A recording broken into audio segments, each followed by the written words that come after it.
विनायक दामोदर सावरकर, स्वतंत्रता वीर सावरकर, वीर सावरकर, सावरकर जी। अगर किसी इंसान ने, किसी महापुरुष ने इस देश को राष्ट्र धर्म, कर्म और धर्म का राइट सीक्वेंस सिखाया है, ये भारत को भारत की आज़ादी से पहले सिखाया, समझाया, बताया था, वो थे सावरकर। सत्याग्रही भैया, हमारे देश में ना सब लोग कंफ्यूज रहते हैं जब भी वर्ड हिंदुत्व आता है। तो हिंदुत्व की एग्जैक्ट डेफिनेशन क्या है अकॉर्डिंग टू वीर सावरकर जी? तो अभी जैसे अगर हम अभी सावरकर जी की फैमिली में बात कर ही रहे हैं, तो अभी सावरकर जी जिस घर में लास्ट दिन उन्होंने जिया था, वो घर अभी भी है उस घर में अभी कौन रहता है? और उनको जब ये स्टेटमेंट पता चलता है और ये सब पता चलता है, उन्हें कैसा लगता है? गुस्सा है। उन्होंने रिश्ता बी आर अम्बेडकर जी से भी अच्छा बनाया, नेताजी सुभाष चंद्र बोस से भी अच्छा बनाया, उन्होंने गांधी जी से भी अच्छा बनाने की कोशिश करी। क्यों आपको ऐसा लगता है कि गांधी जी ने कुछ नीचे दिखाने की कोशिश करी? नेताजी सुभाष चंद्र बोस जी की और वीर सावरकर जी की मीटिंग हुई, ये कहीं रिपोर्टेड है, रिकॉर्डेड है? वैसे लाइन तो काफ़ी इंस्पिरेशनल लगी मुझे आज के टाइम में भी कि हरि के जन तो हम सब हैं। आपने गांधी जी की एक भेंट के बारे में बताया जो वीर सावरकर जी के साथ हुई, दूसरी भेंट कब हुई और उसमें क्या हुआ? अगर दोनों का ओपिनियन सेम था तो दोनों की कभी मुलाकात हुई, और मुलाकात हुई तो क्या डिस्कस हुआ? कांग्रेस पार्टी में इंडिपेंडेंस से पहले वंदे मातरम गाना बंद कर दिया गया था गाना। ऐसा कभी हुआ कि गांधी जी ने बोला वीर सावरकर जी को कि कांग्रेस ज्वाइन कर लो? विनायक दामोदर सावरकर, स्वतंत्रता वीर सावरकर, वीर सावरकर, सावरकर जी। इस नाम को आपने बहुत सुना होगा, कंट्रोवर्शियल लगा होगा, बट अगर किसी इंसान ने, किसी महापुरुष ने इस देश को राष्ट्र धर्म, कर्म और धर्म का राइट सीक्वेंस सिखाया है, हम 2025 में इसकी कितनी भी बात कर लें, बट जिसने ये भारत को भारत की आज़ादी से पहले सिखाया, समझाया, बताया था, वो थे सावरकर जी। उनका जन्म महाराष्ट्र में हुआ। उनके फादर बहुत ही स्ट्रिक्ट थे, बट सावरकर जी ने बचपन से ही एक ही चीज़ मानी थी कि छत्रपति शिवाजी महाराज को पूजो, रानी लक्ष्मीबाई को पूजो, एलिजाबेथ को नहीं। जब वो नासिक आए तो उन्होंने अपनी पढ़ाई कंटिन्यू करी और लोगों को भी इस मैसेज को बताया, समझाया। उसके बाद पुणे में फर्ग्यूसन कॉलेज में पढ़ाई करी, फिर लंदन गए लॉ पढ़ने के लिए। आपको मैं एक बात बताता हूँ, लंदन में इंडिया हाउस करके एक जगह थी, उन्होंने बोला इसका नाम बदल के भारत भवन करना चाहिए। आपको जान के बहुत शौक लगेगा कि सावरकर जी एक ऐसे इंसान थे जो चाहते तो फ्रांस में रह सकते थे। अगर फ्रांस में रह जाते तो ना कभी अंडमान जाना पड़ता, ना जो आज उनके नाम पर इतनी कंट्रोवर्सी होती है वो होती। बट हमेशा कहा जाता है ना कि एक लीडर इसलिए होता है क्योंकि वो अपनी टीम के आगे खड़ा होता है, पीछे नहीं। तो जब टीम पे प्रॉब्लम आई, अनफॉर्चुनेट इवेंट्स हुए, तो वो सामने आए। उनके सारे लीडर्स ने, उनके सलाहकारों ने उन्हें बोला कि आप मत आइए, आप फ्रांस में रहिए, बट वो गए वापस लंदन और वो अपने दोस्त के घर तक पहुंच भी नहीं पाए थे, उससे पहले उन्हें अरेस्ट कर लिया गया। और 2 गुनाहों के केस में जो किसी और ने किया था, उस केस में उनको एक के केस में 25 साल, दूसरे में 25 साल, जोड़ के 50 साल के लिए जेल की सज़ा सुना दी गई। लाइफ टाइम इम्प्रिजनमेंट नियरली दे दिया गया था। मैं आपको बताना चाहूँगा कि जब वो अंडमान पहुँचे तो उनके साथ वो हुआ जो आपने शायद मूवी में देखा होगा, बट उसके बाद क्या हुआ, जब मूवी ख़त्म होती है, जहाँ पर उसके बाद उनकी ज़िंदगी कैसी थी, जो मूवी में नहीं दिखा पाए वो ज़िंदगी कैसी थी, वो आज हम किसी टीवी स्टार से नहीं सुनने वाले हैं, किसी बॉलीवुड स्टार से नहीं सुनने वाले हैं। आज हम वो सावरकर फैमिली के सत्याग्रही सावरकर, हमारे लिए सरनेम कंट्रोवर्शियल हो सकता है, बट उनका दिल, दिमाग और जान है, उनकी आत्मा बसती है इस सरनेम में। लेट्स वेलकम सत्याग्रही सावरकर जी। वीर सावरकर, ये एक नाम है जिसको भारत देश कभी नहीं भूल सकता, भारत के लोग कभी नहीं भूल सकते। बट बहुत दुख की बात है कि जब भी सावरकर जी का नाम आता है तो उसके साथ पॉलिटिक्स कर देते हैं लोग, अपने जीतने के लिए, हारने के लिए, वो तो वक्त बताता है, बट पॉलिटिक्स ज़रूर करते हैं, होता ही। और ऐसे एक नाम के साथ जिन्होंने जितना मैंने उनके बारे में पढ़ा, उन्होंने कांग्रेस ज्वाइन करने से मना कर दिया था क्योंकि उन्हें लगता था कि किसी भी पार्टी, किसी भी पर्टिकुलर कम्युनिटी को अपीज़ नहीं करेंगे हम। और उन्होंने नहीं, ये एक होता ना, कुछ चीज़ें आप लोगों के बारे में पढ़ते हो और वो आपके दिल में बस जाती हैं। भैया मैं ये सब बातें इसलिए कह रहा हूँ क्योंकि मैं एक आउटसाइडर हूँ, भारत का रहने वाला हूँ, बट एक आउटसाइडर हूँ सावरकर फैमिली से। तब भी जब मैंने ये पढ़ा तो दिल को बहुत चोट पहुँची। सत्याकी सावरकर, ये आपका सिर्फ एक नाम नहीं है, एक ऐसा सरनेम है जिसको आप गर्व के साथ कैरी करते हो। और ये मैंने सोशल मीडिया पे हर जगह देखा। और मराठी मुझे आती तो नहीं, बट बहुत बार कन्वर्ट करके आपकी बातें समझने की कोशिश भी करता हूँ। धन्यवाद। मैं ये समझना चाहता हूँ कि जब आप लोग ये सरनेम कैरी करते हैं और लोग डुअल बातें करते हैं, कैसा लगता है? ड्यूअल बातें करते तो बहुत बुरा लगता है। जिस व्यक्ति ने अपनी अंतिम सांस तक मातृभूमि के प्रति केवल निष्ठा जताई, उसे छोटे नाम से बुलाना, एक ही शब्द में उनका वर्णन करना, ये बातें बहुत दुख भरी है। और अभी तो गुस्सा भी आने लगा है कि आपने कुछ भी पढ़ाई नहीं की है उनके विषय में, और आप ऐसे ही आते हो सोशल मीडिया पे, एक कमेंट करके चले जाते हो। जब हम उनका समर्थन करने जाते हैं, कुछ चीज़ें आपको बताने जाते हैं, तब आप दूसरे कुछ चीज़ें निकालते हो और हंस देते हो। तो गुस्सा तो आता है। कम से कम पढ़ाई करके तो आओ। आज के ज़माने में इंटरनेट पे बहुत सारी जानकारी सावरकर जी के विषय में उपलब्ध है आसानी से। आप अगर जाओगे, savarkar.org है, savarkarsmarak.com है, ये वेबसाइट्स है जहाँ पे सावरकर जी का साहित्य इंग्लिश भाषा में है, मराठी भाषा में है। आप जाइए, पढ़िए, उनकी भूमिका को समझिए, उन्होंने क्या कहना चाहता था, फिर आइए। आपने जब बोला कि लोग पढ़ के आते हैं और विदेशों में भी बहुत सारी बातें कर देते हैं, मतलब मैंने तो देखा ही है। अभी जब आपने बताया कि लोग उनके बारे में कुछ भी कह देते हैं, आपने बोला कि एक शब्द में कह देते हैं ना, मतलब एक शब्द बोल देते हैं। क्या शब्द बोलते हैं? माफ़ी मांगी, पेंशन लिया। सर माफ़ी तो बहुत लोगों ने मांगी थी, जितना मैंने हिस्ट्री पढ़ी है। ये आप मुझे बताइए कि माफ़ी वर्ड से क्या रिलेशन है सावरकर जी का, क्या था वो एग्जैक्टली हिस्ट्री? बात शुरू करते हैं हम अंडमान से, क्योंकि वहीं से शुरू हुआ। उनकी काला पानी की सज़ा जो 50 साल की थी, उनको 25-25 साल की 2 लाइफ इम्प्रिजनमेंट हुई थी। तो उनका पहला पिटिशन यही था कि मुझे जो दोनों सज़ाएं दी गई है वो दोनों सज़ा एक ही साथ भुगतने के लिए मुझे आप अनुमति दे दीजिए। ब्रिटिश शासन ने कहा पहले आप 25 साल की सज़ा पूरी कर दो, फिर हम सोचेंगे। ये उनका पहला पिटिशन था। तो लोग कहते हैं कि सावरकर जी ने माफ़ीनामे लिखे। अभी आप बताइए, Savarkar ji was a political prisoner, वो एक राजनीतिक बंदीवान थे। राजनीतिक बंदीवान होने का कोई अधिकार रहता है कि पढ़ने के लिए उनको न्यूज़पेपर चाहिए, लिखने के लिए पेन और पेपर देना चाहिए, ये उनके अधिकार रहते हैं जेल में रहते हुए भी।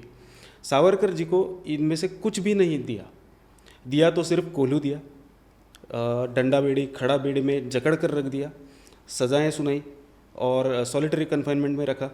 तो ये राजनीतिक बंदीवान के लिए कोई भी सज़ा इसमें से नहीं है। तो सावरकर जी ने लॉ पढ़ा था, हालांकि उन्हें बैरिस्टर की पदवी देने से इनकार कर दिया था, लेकिन उन्होंने लॉ का अध्ययन किया था और उसी ज्ञान का उपयोग करके उन्होंने एक के बाद एक पिटिशन लिखे कि मैं राजनीतिक बंदीवान हूँ, मुझे कोई अधिकार चाहिए, मुझे लिखने के लिए कुछ दे दो, मुझे पढ़ने के लिए न्यूज़पेपर दे दो। अभी इसे आप माफ़ीनामा कहोगे? ये तो माफ़ीनामा नहीं है। दूसरी बात, उन्होंने एक पिटिशन लिखा था, उसमें ये था कि वो पहला विश्व युद्ध चल रहा था और ब्रिटिश यहाँ से जाए और कोई दूसरा शत्रु अपने सर पे आए, फिर से भारत पराधीन हो जाए, ये सावरकर जी नहीं चाहते थे। तो सावरकर जी ने लिखा था कि हम राजनीतिक बंदीवान जितने भी हैं वो मिल के ब्रिटिश शासन की हम पूरी सहायता करने के लिए तैयार है, क्योंकि जो पक्ष हमारा था, क्रांतिकारियों का पक्ष, जो मांगे हमने रखी थी, वो अगर आप कॉन्स्टिट्यूशनल वे से आप हमें दे रहे हो तो हम वो मार्ग छोड़ देंगे और हम कॉन्स्टिट्यूशनल तरीके से हम सरकार में सम्मिलित हो जाएंगे और आपकी सहायता करेंगे। क्या ये लिखना कोई बुरी बात है? इसे माफ़ीनामा कहोगे? और तीसरी बात ये है, सावरकर जी के साथ अन्य क्रांतिकारक अंडमान में बंद थे। बंगाल के बहुत बड़े क्रांतिकारक थे जिनका नाम है सचिंद्रनाथ सन्याल। सभी जो भी क्रांतिकारी थे, सावरकर जी ने उनको कहा था कि आप पिटीशन लिखो, यहाँ मत रहो, भारत भूमि में जाओ, भारत माता की सेवा करो, वो स्वातंत्र्य जल्दी कैसे मिल सके उसके ऊपर ध्यान दो। तो सचिंद्रनाथ सन्याल अपनी जीवनी में लिखते हैं, उनका नाम है बंदी जीवन, उसमें लिखते हैं कि हमने सावरकर जी के कहने पे पिटीशन लिखे थे, हमें छोड़ दिया लेकिन सावरकर जी को नहीं छोड़ दी। जिससे ब्रिटिशर्स को डर हो उसे वो कभी नहीं छोड़ेंगे। बिल्कुल।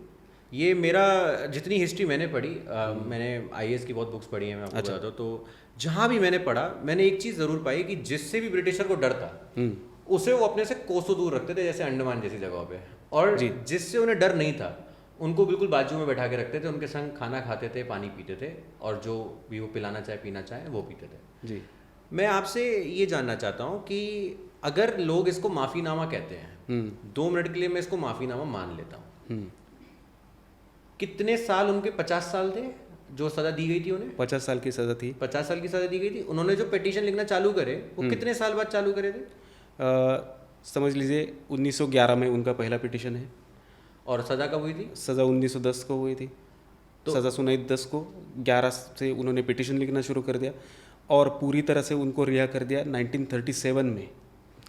तो कितने साल वो जेल में रहे? जेल में अंडमान में 10 साल, उसके बाद 2.5 साल वो रत्नागिरी के जेल में थे, और फिर उससे आगे 1937 तक, मतलब 1924 से लेके 1937 तक वो रत्नागिरी में थे, हाउस अरेस्ट में। House arrest. ये मैंने पढ़ा हुआ है। हमने पिटीशंस की बात करी, ठीक है, उन्होंने इतने पिटीशन लिखे, इतने लोगों को छोड़ दिया गया, उन्हें नहीं छोड़ा गया। जी। क्लियर है कि ब्रिटिशर्स उन्हें नहीं छोड़ते हैं जिनसे उन्हें पता होता है कि डर है। करेक्ट। ये कोई बदलाव ला सकते हैं। जैसे मैंने जितना पढ़ा, अंडमान में जब सावरकर जी थे तो उन्होंने अंडमान की जेल के अंदर बड़े चेंजेस ला दिए थे। जैसे जितना मैंने पढ़ा, आप मेरे को करेक्ट करिए क्योंकि आप तो फैमिली से आते हैं। जैसे उन्होंने वहाँ पर लाइब्रेरी शुरू करवाई, उन्होंने वहाँ पे लोगों के लिए बुक्स प्रोवाइड कराई, जेल में जितने लोग थे उनको पढ़ाना शुरू कर दिया, उनके साथ पढ़ना शुरू कर दिया। ये बदलाव, यही चीज़ें हैं जिसने भारत को बदल सकती थी, उन्होंने वही काम करे। ये मेरा पढ़ा हुआ, आप बताइए सही है कि नहीं ये चीज़? बिल्कुल सही है। तो उन्होंने साक्षरता अभियान जिसे कहते हैं, वो साक्षरता अभियान का आरंभ किया।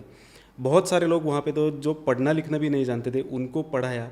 और कैसे, वो उनके पास थोड़ी ना क्लासरूम वगैरह कुछ नहीं था, वो बाहर जब काम करने जाते थे तब उनको वो पढ़ाते थे, वो भी ब्रिटिश अफसरों से छुप छुप के उनको पढ़ाना पड़ता था। जो भी थोड़े बहुत पढ़े लिखे थे उनको वो जो भी विश्व युद्ध चल रहा था या फिर जो भी भौगोलिक परिस्थिति थी, ब्रिटिश शासन का जो भी दमन कार्य था, उसके विषय में अवगत कराते थे। हमने अंडमान के बारे में बात करी, बट क्वेश्चन सबसे पहला ये है कि ये 50 साल की जो सज़ा दी गई, ये क्यों दी गई? कहाँ पर थे सावरकर जी जब ये सज़ा डिसाइड करी गई? क्या इसके पीछे की बैक स्टोरी है? ठीक है। सावरकर जी 1906 में लंदन पहुँचे थे। श्यामजी कृष्ण वर्मा जी का इंडिया हाउस था, जिसका नामकरण सावरकर जी ने भारत भवन किया था। और भारत भवन एक ऐसी जगह थी जो सभी क्रांतिकारियों के लिए एक मंदिर जैसा था।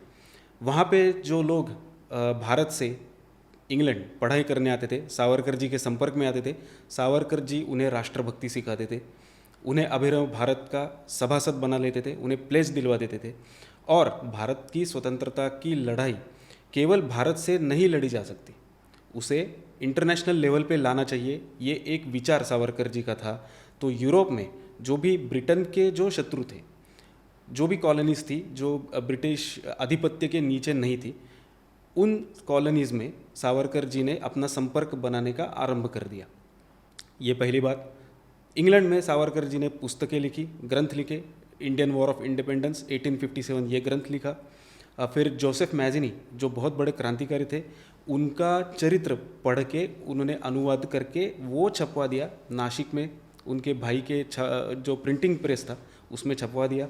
तो ये पुस्तक जो था, it was like a time bomb. तो जो नासिक के युवा थे, अभिनव भारत के लोग, उनके दिमाग पे, उनके मस्तिष्क पे, उनके हृदय में देशभक्ति का स्फुल्लिंग जागृत हो गया। इतना ही करके सावरकर जी रुके नहीं, उन्होंने कहा कि हमें सशस्त्र क्रांति करनी है, आर्म्ड रेवोल्यूशन। ठीक है। तो भारत के बाहर जो भी देश है, उस देश में जो भी संगठनाएं हैं जो उनकी स्वातंत्र्य की लड़ाई लड़ रही है, वहाँ पे कम्युनिकेशन बना के शस्त्रों का कलेक्शन सावरकर जी ने आरंभ कर दिया। भारत में जो भी क्रांतिकारी अभिनव भारत के सभासद थे या ब्रिटिशों के विरुद्ध लड़ाई लड़ना चाहते थे, सशस्त्र क्रांति करना चाहते थे, उनके लिए सावरकर जी ने पुस्तकों में छुपा के रिवॉल्वर्स पहुंचा दिए, बॉम्ब मैन्युअल्स पहुंचा दिए। और बॉम्ब मैन्युअल्स का जो पहला विस्फोट हुआ वो खुदीराम बोस ने किया था। खुदीराम बोस बहुत ही कम उम्र के थे, क्रांतिकारी विचार से प्रेरित थे। उन्होंने पहला बॉम्ब ब्लास्ट कर दिया। हालांकि वो जहाँ फूटना चाहता वो वहाँ फूटा नहीं, पर ये सब कारनामे सावरकर जी कर रहे थे। मदनलाल ढींगरा, उन्होंने कर्जन वाइली को मार गिराया, वो भी ब्रिटेन में कैक्सटन हॉल में। फिर 6 महीने पश्चात अनंत कानेरे ने नासिक में जैक्सन की हत्या कर दी। तो ये दोनों हत्याओं से जो पिस्टल बरामद हुए, तो ब्रिटिश पुलिस अफसर ढूंढते ढूंढते पहुंची इंडिया हाउस तक, भारत भवन तक। वहाँ पे उनको बॉम्ब मैन्युअल्स मिले, पुस्तकें मिली और पिस्टल भी मिली। तो किस पे डाउट आएगा? तो स्वतंत्र वीर सावरकर जी थे। और सावरकर जी ब्रिटेन में जाने से पहले ही एक जो आईबी जिसे कहते हैं, वो आईबी का रिपोर्ट भी था कि he is very dangerous, he is acting as a revolutionary. वो क्रांतिकारी की बात करते हैं और क्रांतिकारी है। तिलक जी के रेफरेंस के ऊपर आधार पे वो वहाँ पे आ रहे हैं, तो इनके ऊपर नज़र रखिए। तो ब्रिटिश पुलिस की नज़र तो थी, लेकिन अब डाउट पक्का हो चुका था। तो सावरकर जी को अरेस्ट कर लिया गया। और जब ये भारत भवन में जब ये चल रहा था, तो अब सावरकर जी थे फ्रांस में, वहाँ पे मादाम कामा थी, श्यामजी कृष्ण वर्मा स्वयं थे। तो इंडिया हाउस में जब रेड एक तरह से पड़ी, तो उनके सारे जो सहकारी थे उनकी अरेस्ट हो गई। ठीक है, तो सावरकर जी ने सोचा मेरा यहाँ रहना उचित नहीं है, मैं वहाँ पे जाता हूँ, क्योंकि अगर मैं यहाँ रहा तो लोग मुझे फिर से गालियाँ देना आरंभ करेंगे। यहाँ कहाँ पर? फ्रांस में। ओके। तो वो चले गए लंदन। लंदन में जैसे उन्होंने कदम रखा, ब्रिटिश पुलिस ने उन्हें दबोचा। बट मैडम कामा ने और श्याम जी जब ये दोनों साथ में थे सावरकर जी के फ्रांस में, जी, तो उन्होंने रोका नहीं? रोकने की कोशिश तो बहुत की, लेकिन सावरकर जी अध्ययन कर रहे थे लॉ का। तो सावरकर जी का कहना ये था, मैं ब्रिटेन पहुंचूंगा, अपनी बात आगे रखूंगा। अगर पुलिस मुझे अरेस्ट भी कर लेती है तो मैं कोर्ट में चला जाऊंगा, कोर्ट में मैं अपना पक्ष रखूंगा, क्रांतिकारियों का पक्ष रखूंगा, और ब्रिटेन कैसे दमन कर रहा है भारतीयों का ये भी सामने रखूंगा। ज़्यादा से ज़्यादा क्या हो जाएगा, मुझे 3 साल की सज़ा हो जाएगी। ये उनकी विचारधारा थी। वो विचारधारा लेके सावरकर जी गए, लंदन पहुँचे। जैसे ही पैर रखा उन्होंने, उनको अरेस्ट कर लिया गया। स्टेशन से अरेस्ट कर लिया गया। मतलब भारत भवन पहुंचे भी नहीं? वैसे पहुँचे भी नहीं। भारत भवन तो जा ही नहीं सकते थे। वो अपने दोस्त के घर जाने के लिए जा रहे थे, वहाँ पे निरंजन पाल उनका नाम है। तो वो जब स्टेशन पे उतरे तभी उनको अरेस्ट कर लिया और फिर उनके ऊपर मुकदमा चलाया। ब्रिटिश एम्पायर के अगेंस्ट आपने क्रांतिकारी आरंभ कर लिया है, ब्रिटिश राजसत्ता के विरुद्ध आप सभी क्रांतिकारी खड़े हैं, आपके वजह से हमारा इतना नुकसान हो गया, दोनों बड़े बड़े जो अफसर कहलाते थे वो मार गए, तो आपको अभी सज़ा भुगतनी पड़ेगी। तो ब्रिटेन ने, मतलब ब्रिटिशों ने, वो कहते तो है हम लोकतांत्रिक है, पर वो लोकतांत्रिक नहीं थे, एक तरफा पूरा चलाया गया केस। दूसरे देश पे आप राज करो तो आप मतलब अपेक्षा भी नहीं कर सकते। जी। तो मेरा पॉइंट ये है कि मैंने जब पढ़ा था वीर सावरकर जी के बारे में, तो मुझे ये पता चला कि उन्होंने, जब उन्हें सज़ा मिली थी तो ब्रिटेन में मिली थी वो सज़ा, तो उसके बाद उन्हें इंडिया लाया जा रहा था अंडमान के लिए। जी। तो इसके बीच में उन्हें ब्रिटेन में ही किसी जेल में बंद करने की क्यों नहीं सोची गई? अंडमान ये स्पेशल सेल था। आज भी अगर आप अंडमान जाओगे तो आपको दिखेगा कि 3 तरफ उसके घना जंगल है और एक तरफ समुंदर है। तो आप अगर भागने की कोशिश करोगे, वो जेल ब्रेक करके आप भागने की कोशिश करोगे, या तो आप जंगल की तरफ भागोगे जहाँ पे ट्राइबल्स है, वो आपको मार गिराएगी, या फिर कोई भी जानवर जो है वो आपको खा लेगा। आप अगर समुंदर की तरफ भागोगे तो समुंदर से जो मेन लैंड कहते हैं भारत भूमि, वो है 1200 किलोमीटर दूर, तो आप इतना तैर भी नहीं जा सकते, तो आपको मारना बहुत आसान है। अंडमान इसीलिए it was like a perfect place जो भी क्रांतिकारी थे उनके लिए यही सज़ा, जैसे लोकमान्य तिलक जी को रखा था म्यांमार में मंडाले में, भारत से कोसों दूर। वासुदेव बलवंत फड़के करके और एक क्रांतिकारी थे, उनको रखा था एडन में। वैसे ही ये जो हार्डलाइनर क्रांतिकारी थे उनको रखा था अंडमान में। अंडमान में उन्होंने बहुत सारे रिफॉर्म्स लेकर आए। उसके बाद उनको रिलीज़ कौन सी ईयर में किया गया, ठीक है, और जब रिलीज़ किया गया तो कहाँ भेजा गया और वहाँ जाके उन्होंने क्या किया? देखो, अंडमान से उनको ट्रांसफ़र किया गया पहले तो रत्नागिरी में। ट्रांसफ़र करने से पहले उनके सामने शर्तें रखी गई कि आप राजनीति में हिस्सा नहीं लोगे और आप रत्नागिरी में जहाँ रहोगे ज़िला में, वो ज़िला छोड़ के नहीं जाओगे। तो ये सावरकर जी ने दोनों शर्तें मान ली, क्योंकि अब मेनलैंड जाना है और जहाँ सब कुछ पता चले ऐसी जगह जाना है, क्योंकि अंडमान है 1200 किलोमीटर दूर, जहाँ पे कोई भी नहीं, आपको कोई भी वार्ता आती ही नहीं थी। सावरकर जी ने शर्तें मान ली। फिर पूरा 13 साल का जो भी कालावधि है 1924 से लेके 1937 तक वो रत्नागिरी में ही थे। तो वहाँ पे भी उन्होंने सोशल रिफॉर्म्स किए। वो ऐसे ही बैठे नहीं रहे। जो भी हिंदू समाज के लिए जो भी घातक परंपराएं उस समय चल रही थी कि जाति द्वेष है, जाति भेद है, उसके विरुद्ध सावरकर जी ने आवाज़ उठाई। तो हम कहते हैं, अभी दलित शब्द का हम प्रयोग करते हैं, सावरकर जी उन्हें पूर्वास्पृश्य कहते थे। पूर्व में जो अस्पृश्य रहे वो, अब से वो अस्पृश्य नहीं है। मेरे मन से ये विचार हट जाना चाहिए। तो सावरकर जी ने बहुत कुछ लिखा, बहुत कुछ कार्य किया। मंदिर मुक्ति का आंदोलन सावरकर जी ने किया। नासिक में विट्ठल मंदिर है, विट्ठल मंदिर में ऐसी परंपरा थी या फिर रूढ़ी थी, बहुत बुरी थी, कि पूर्वास्पृश्य पक्ष को भगवान के दर्शन लेने से इनकार था, परमिशन ही नहीं थी। तो सावरकर जी ने वहाँ पे 3 दिन तक आंदोलन किया। जो भी सनातनी पक्ष था, जो भी ऑर्थोडॉक्स पक्ष था, उनके सामने अपनी बात रखी कि वो कहते थे कि नर में ही आप नारायण ढूंढो, ऐसा हमारे पूर्वजों ने ही लिखा है, नर की सेवा ही नारायण की सेवा होती है। तो इतना जो बड़ा वर्ग है जो दर्शन से वंचित है, उनको आप दर्शन करने का अधिकार दिलाओ। भगवान किसी में भी भेद नहीं करता। बहुत सारे दाखले दे दिए उन्होंने, पौराणिक कथाएं सुनाई, और फिर सावरकर जी की पक्ष की जीत हुई। और वहाँ पे हज़ारों की संख्या में जो पूर्वास्पृश्य बंधु थे उन्होंने विट्ठल मंदिर में दर्शन ले लिया। आप सामाजिक विषय की बात करें तो ये तो धार्मिक विषय हो गया। धार्मिक विषय में मेरा एक क्वेश्चन है। हाँ, आप एक टेम्पल का नाम मुझे बता रहे थे जब हमारी बात हो रही थी। जी। आपने बोला कि वो बायस नहीं थे और हर इंसान को सेम तरीके से ट्रीट करते थे, और जो भी लोग अनटचेबल्स, जिस कैटेगरी में लोगों को लाया जाता था, उनको भी उन्होंने राइट्स दिलवाए। जी। मैं जितने भी आज के टाइम के आर्टिकल्स पढ़ता हूँ उसमें हमेशा एक चीज़ उठ के आती है कि ये चीज़ सही नहीं है, ये चीज़ सच नहीं है, क्योंकि वो उन्होंने ऐसे मंदिर भी बनवाए थे जो स्पेशली एक सर्टेन कम्युनिटी के लिए, उन्होंने ऐसे भी मंदिर बनवाए थे जो स्पेशली एक कम्युनिटी के लिए थे। इस पर आपका क्या ओपिनियन है? ऐसी बात नहीं है कि वो जो मंदिर का निर्माण किया था वो किसी स्पेशल कम्युनिटी के लिए था। उस मंदिर के नाम से विवाद उत्पन्न होते हैं, क्योंकि सावरकर जी ने उस मंदिर का नाम दिया पतित पावन मंदिर। तो पतित और पावन ये शब्द में लोग कहते कि आप कहना क्या चाहते हो कि ये लोग पतित है। पतित का मतलब क्या होता है? पतित मतलब जो डीकैरेक्टराइज्ड हुए। तो सावरकर जी का कहना था कि सावरकर जी ने कहा कि मेरी बात ऐसी नहीं है कि मैं अनटचेबल्स को पतित कह रहा हूँ, मेरी बात आप ध्यान से सुनिए। उन्होंने उधर भाषण दे दिया था।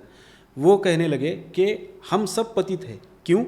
क्योंकि हम सब पारतंत्र में हैं, हम ब्रिटिश हमारे ऊपर राज्य कर रहे हैं, तो हम सब पतित हो गए, हमारा कैरेक्टर डाउनग्रेड हो गया, क्योंकि हम अपनी मातृभूमि को स्वतंत्रता दिला नहीं सकते हैं। हम पावन कब हो जाएंगे? जब हम स्वतंत्र हो जाएंगे। तो ये विचार सामने रख के स्वातंत्र्यवीर सावरकर ने पतित पावन मंदिर का नामकरण, मंदिर का निर्माण में अपना योगदान दिया था। उस मंदिर की कथा बड़ी ही रोमांचक है। ये मंदिर एक प्राइवेट प्रॉपर्टी है। रत्नागिरी में भागोजी शेठ कीर करके एक बहुत धनिक थे, उनको रोड कॉन्ट्रैक्ट्स वगैरह मिलते थे। पर अगेन वो जाति द्वेष के कारण वो किसी मंदिर के अंदर नहीं जा सकते थे। तो उन्होंने निश्चय कर लिया कि मेरे पास जगह है, मेरे पास पैसा है, तो मैं मेरा प्राइवेट एक मंदिर का निर्माण मैं कर लेता हूँ। सावरकर जी जाके उनसे मिले, वो उन्होंने कहा कि आपके पास तो पैसा है, आपके पास ज़मीन है, आप मंदिर निर्माण कर सकते हैं, अवश्य कीजिए, लेकिन ऐसा बहुत बड़ा वर्ग है जो भगवान के दर्शन से वंचित है, उनके पास ना तो पैसा है ना तो ज़मीन है, वो कहाँ जाएंगे?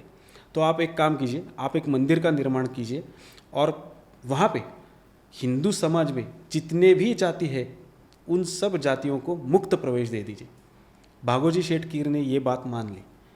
इसी प्रकार से वो पतित पावन मंदिर का निर्माण हुआ है। आज भी वो मंदिर रत्नागिरी में स्थित है, अच्छी एक पोजीशन में है। और आप भी अब मंदिर के सामने द्वार तक जाओगे तो आप बिना किसी हर्डल से आप सीधे भगवान की मूर्ति पे आपका सर रख सकते हैं। तो सावरकर जी का जो कहना था कि सभी जातियों ने मिल के हिंदुत्व की विचारधारा में आना चाहिए, वो साकार हो जाए, इसीलिए वो मंदिर का निर्माण किया गया। सत्यागी भैया, हमारे देश में ना सब लोग कंफ्यूज रहते हैं जब भी वर्ड हिंदुत्व आता है। तो हिंदुत्व की एग्जैक्ट डेफिनेशन क्या है अकॉर्डिंग टू वीर सावरकर जी? बिल्कुल, ये बहुत मज़े की बात है, जो ब्रेकिंग इंडिया फोर्सेस है वो भारत जोड़ो यात्रा करते हैं। जो जिन्होंने बाबा साहेब अम्बेडकर जैसे व्यक्ति को चुनाव में वो जीत ना पाए, इसीलिए कंस्पिरेसी की, उनको 2 बार हरा चुके हैं, वो आज बाबा साहेब अम्बेडकर के गुणगान गाते हैं, संविधान की बातें करते हैं। जिन्होंने इमरजेंसी लागू की वो संविधान की बातें करते हैं। तो सावरकर जी इनके समझ से परे है। सावरकर जी का हिंदू और हिंदुत्व ये 1923 की बात है, आज से 102 साल पहले, जब सावरकर जी ने रत्नागिरी के जेल में हिंदुत्व इस ग्रंथ का निर्माण किया। हिंदू शब्द की व्याख्या क्या है? आज हम बहुत सारे नेतागण देखते हैं कि जो स्वयं को एक हिंदू फिगर बोलते हैं, पर हिंदू कौन है इसके ऊपर बहुत सारे डिबेट होते हैं। तो सावरकर जी ने व्याख्या की, हिंदू शब्द की डेफिनेशन की, वो डेफिनेशन थी संस्कृत में। तो वो डेफिनेशन ये है कि आसिंधु सिंधु पर्यंता यस्य भारत भूमिका पितृभू पुण्यभूश्चैव सवैर हिंदू इति स्मृतः। आपको हिंदू होने के लिए केवल 2 निकष आवश्यक है, आपकी पितृभू और आपकी पुण्यभू भारत भूमि होनी चाहिए, बस। पितृभू आपकी पूर्वजों की भूमि। तो आप सोचेंगे कि मेरे पूर्वज अलग, आपके पूर्वज अलग, ऐसे कैसे? तो सावरकर जी कहते हैं पूर्वज हमारे जो भी है वो सामयिक पूर्वज है, वो वही ऋषि मुनि है जिन्होंने सिंधु नदी के किनारे हमारे संस्कृति का निर्माण किया। उनके शरीर में जो रक्त था वो आज हमारे शरीर में है, हम उनके वंशज हैं। तो हम सब सामयिक वंशज हो गए उन सामयिक पूर्वजों के। उनकी जो भूमि थी वो वंशज के रूप से मेरी भूमि है। तो ये हो गया पितृभू। कल उठ के मैं अमेरिका चला जाऊँ, लंदन चला जाऊँ, जहाँ भी जाऊँ, मेरे पूर्वज कौन थे, वो किस भूमि से है, मैं किस भूमि से हूँ, तो वो है भारत। तो मैं एक निकष मैंने पूरा कर दिया कि मैं हिंदू हूँ। दूसरा है पुण्य भूमि। पुण्य भूमि का अर्थ ये है होली लैंड। आपके धर्म का जन्म कहाँ है? तो भारत की हम बात करेंगे तो भारत में कौन से जन्म स्थान है? भारत तो वैदिक तो है ही, फिर अवैदिक भी है, जैन है, बौद्ध है, सिख है, आर्य समाजी है, ब्राह्मो समाजी है, प्रार्थना समाजी है, वीरशैव है, लिंगायत है, जो भी सारे धर्म है। सावरकर जी उसे धर्म कहते थे क्योंकि उनका भी कोई तत्वज्ञान है। उनके आप अगर सिख धर्म कहोगे तो उनका भी गुरु ग्रंथ साहिब में एक तत्वज्ञान है, तो उसे धर्म की मान्यता सावरकर जी देते। तो ये जो सारे धर्म है उनके सारे जो अनुयायी है वो सब हिंदू है। सिंपल डेफिनेशन था। अब इसमें कौन नहीं आता? तो जाहिर है कि जूस नहीं आते, पारसी नहीं आते, क्रिश्चियन नहीं आते और मुस्लिम नहीं आते। तो फिर सावरकर जी के ऊपर कंट्रोवर्सी होती कि सावरकर जी ये मुस्लिम के अगेंस्ट थे। तो भाई सावरकर जी ने हिंदू शब्द की व्याख्या की है, ना कि देशभक्त शब्द की। तो हिंदुओं में भी देशद्रोही लोग तो बहुत सारे हैं। ये ना मतलब वही वाली कहानी होगी। अगर मैं बोलूँ सत्यागी भैया आप अच्छे हो, तो इसका मतलब ये नहीं है कि ABC सामने जो बैठा है वो खराब है। खराब है, बिल्कुल बिल्कुल। अगर हम ये कह रहे हैं कि आप अच्छे हो, मतलब हम आपकी बात कर रहे हैं, आपकी बात, हम किसी और की बात नहीं कर रहे हैं। बिल्कुल बिल्कुल। और आप अगर कॉन्स्टिट्यूशन देखोगे, हिंदू मैरिज एक्ट देखोगे, तो हिंदू की डेफिनेशन पढ़िए, वहाँ पे लिखा है कि जो जू नहीं है, जो पारसी नहीं है, जो क्रिश्चियन नहीं है, जो मुस्लिम नहीं है, उसे बेनिफिट मिलेगा। मतलब कौन? तो हिंदू ही। तो सावरकर जी तो यही बात कह रहे थे 1923 में। उनका हिंदुत्व क्या था? जैसे आपने कहा कि जाति पाति के ऊपर उठ के उनका हिंदुत्व था। तो हिंदुओं का एकत्व और उनके अधिकारों का संरक्षण, बस यही तो हिंदुत्व है। हिंदू का एकत्व कैसे दिखाया जाए? हमारी संस्कृति थी, बहुत विशाल संस्कृति है, हमें बहुत बड़ी परंपरा है, हमारी भाषाएं एक जैसी है, संस्कृत सभी भाषाओं की जननी है, ऐसा हम मानते हैं। कई लोग इससे नहीं मानते, पर है। संस्कृत के जो भी शब्द है वो सारे प्रादेशिक भाषाओं में उपलब्ध है। हमारे जो ग्रंथ लिखे गए वो सारे संस्कृत में है। त्योहारों की बात ले ले, दीपावली का जो उत्सव रहता है वो कश्मीर से कन्याकुमारी तक सभी हिंदू मनाते हैं। हमारा इतिहास देखिए, हमारा समान इतिहास है। अभी छत्रपति शिवाजी महाराज का नाम आदरपूर्वक हम पूरे दुनिया में लेते हैं। महाराणा प्रताप का नाम हम महाराष्ट्रीय यहाँ महाराष्ट्र में बैठ के आदरपूर्वक लेते हैं। तो ये सारा जो है ना, संस्कृति दर्शक जो भी स्थल है वो हमारे हिंदुओं में एक है, इसलिए हम सब हिंदू एक हो गए। अगर हम राहुल गांधी जी की बात करें कि आपका उनके साथ केस चल रहा है जी, ठीक है, जिसमें उन्होंने कोई टिप्पणी करी जिससे आप अग्री नहीं करते, मैंने ये चीज़ पढ़ी और पूरा पढ़ा डिटेल में जी। आप बताइए वो टिप्पणी क्या थी, उसमें आपको क्या बुरा लगा, मतलब क्या था, उन्होंने क्या बोला था ऐसा? ठीक है, अभी ये घटना है 5 मार्च 2023 की। राहुल गांधी तब थे लंदन में और एक प्राइवेट गैदरिंग था जिसमें उन्होंने भाषण दिया था। कुल 17 मिनट का भाषण है। और ऐसा है ना, जब भी वो बाहर जाते हैं या फिर जब भी कांग्रेस के नेतागण बाहर जाते हैं तब वो भारत की बुराई ही करते हैं। तो एक रेफरेंस उन्होंने दे दिया डोकलाम का, जहाँ पे रियलिटी ये थी कि हमारे सैनिकों ने, बहादुरों ने चीनी सैनिकों को मार दी थी। पर इनकी तो आदत जाती नहीं, इन्होंने उल्टा कह दिया कि हमने मार खाई। वो बात उन्होंने छेड़ी, फिर आ गए सावरकर जी पे। वो कहने लगे कि देखो, इनकी आइडियोलॉजी में ये है कि आप अगर कमज़ोर हो तो आपको घेर के मार दिया जाए, लेकिन आप अगर ताकतवर हो तो आपसे वो भाग जाए। ये इनकी आइडियोलॉजी सिखाती है। सावरकर जी ने उनकी किताब में लिखा है कि वो और उनके 5-6 मित्र मिलके एक मुस्लिम व्यक्ति की पिटाई कर रहे थे। ये राहुल गांधी जी ने अपनी स्पीच में बोल दिया? कहा है, भाषण में कहा है। और आगे जाके वो लिखते हैं कि सावरकर जी ये देख के उनको बहुत खुशी हो रही थी। और ये सब जो घटना है वो सावरकर जी ने अपने बुक में लिखी है। इतना झूठ बोल दिया है। सावरकर जी ऐसे नहीं थे। कौन सी बुक में लिखा है? एक भी बुक नहीं ऐसी।